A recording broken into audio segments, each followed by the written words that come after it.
भारत के एक छोटे से गांव में रामू नाम का एक गरीब किसान रहता था।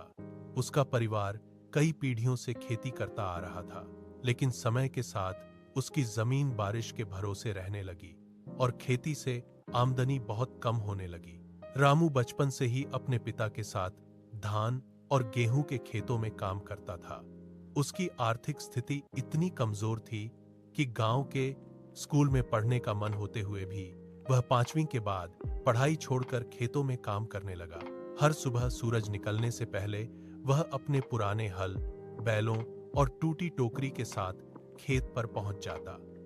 गर्मी की तेज धूप, बरसात की मिट्टी और सर्दी की ठिठुरन सब वह चुपचाप सहता ताकि उसके परिवार के लिए 2 वक्त की रोटी मिले।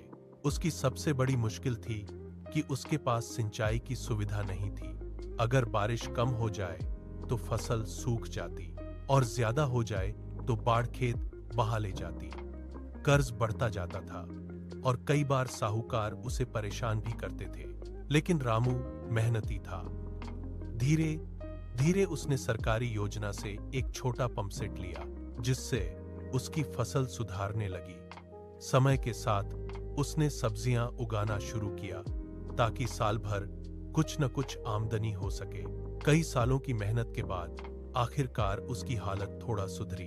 अब वह अपने बच्चों को स्कूल भेज पा रहा है और चाहता है कि वे वही संघर्ष न झेलें जो उसने झेले हैं। रामू की यह कहानी भारत के लाखों किसानों की मेहनत और संघर्ष की झलक है, जो दिन रात खेतों में काम करके पूरे देश का पेट भरते हैं।